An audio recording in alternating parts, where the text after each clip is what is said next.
Hi. So another week, another set of Continental Classic matches to go over and review and, give the updates on the scoreboard. This week, they were all in local country for me in Manchester. Both TV episodes taking place in the same venue. I was there for the taping, so more of a personal experience. And yeah, really big week, really big results. And yeah, Continental Classic proves to be great even more.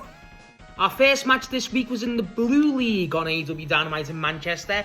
It was Death Rider's leader, Jon Moxley, against conglomerate stablemate in heavy quotations, Roderick Strong.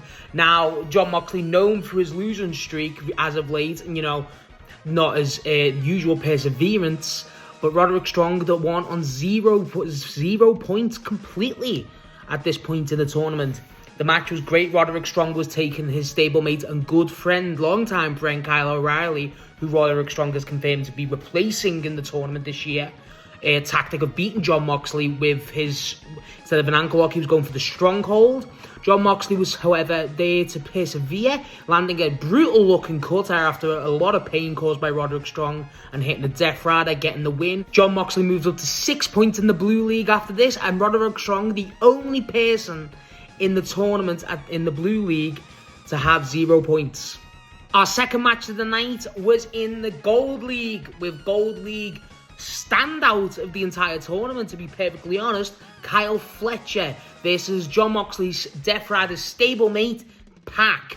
Now, this was Pac on home soil in the UK, not specifically Newcastle, but Manchester, still the same continent, still the same country, and the match was, as you expect, fantastic. Kyle Fletcher's run of just phenomenal matches continues to just grow and grow, and Pac being one of the most consistent guys on the roster, and especially in the tournament, it was never going to fail.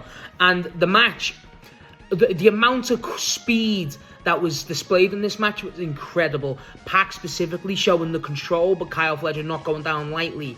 Pac landing his famous Black Arrow, going to get the win against Kyle Fletcher. Kyle Fletcher looked bewildered, and it is the second defeat for him in the Continental Classic thus far. Pac moving his way up to 6 points. Big win for Pac. Big loss for Kyle Fletcher, but his stock does not drop, as again, the match was still phenomenal, and his run of just classic matches, to be perfectly honest, continues throughout the tournament. Still a great show out, and Pac again finally getting a second set of 3 points. Our next match was on AEW Collision. It was still filmed during Dynamite, as the rest are, but it was during the Collision taping because of the barriers and the ring apron, confirming this. It was in the Blue League. It was conglomeration member Orange Cassidy against, we don't have confirmation if he's in the conglomeration yet, but he's definitely adjacent in Mascara Dorada, the CMLL representation. Now, both of these guys sitting on 3 points. Big match for both guys, and the match is a tale of classic Orange Cassidy antics, in the sense of he teases the hands in the pockets, and the hands eventually get in the pockets, giving Orange Cassidy advantage. Mascara Dorada, as always, does not take this lightly, using some great aerial maneuvers and moves, but Orange Cassidy, once he gets the second hand in the pockets, it was light shook and game over for Mascara Dorada.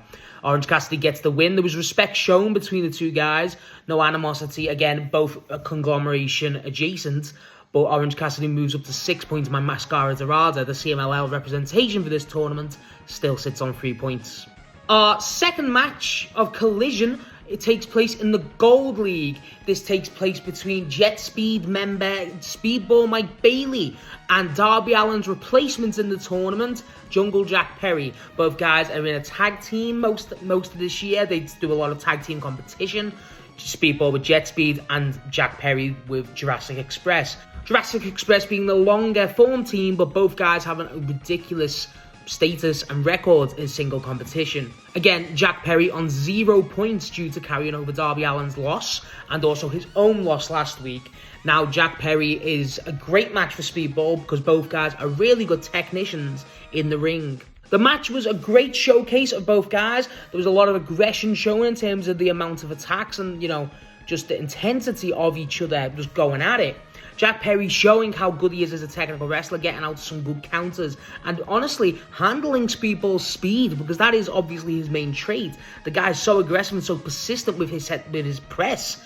It's hard to overcome, but Jack Perry did the unexpected for some people. He got the 3 points over Speedball Mike Bailey due to a shock win to a lot of people, getting his first set of 3 points.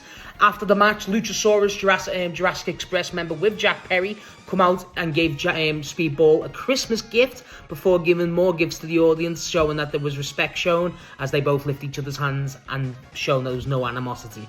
So our final match of the week was also in the Gold League. It is the current Continental Champion, Kazuchika Okada, against Jet Speed's other half, Kevin Knight. Kevin Knight on an incredible run this year, especially in the C2, impressing a lot of people, probably being the standout performer of lowest expectation to highest results in the tournament, and Okada having the legacy of the greatest tournament wrestler of all time. This match was ridiculously good, ridiculously entertaining.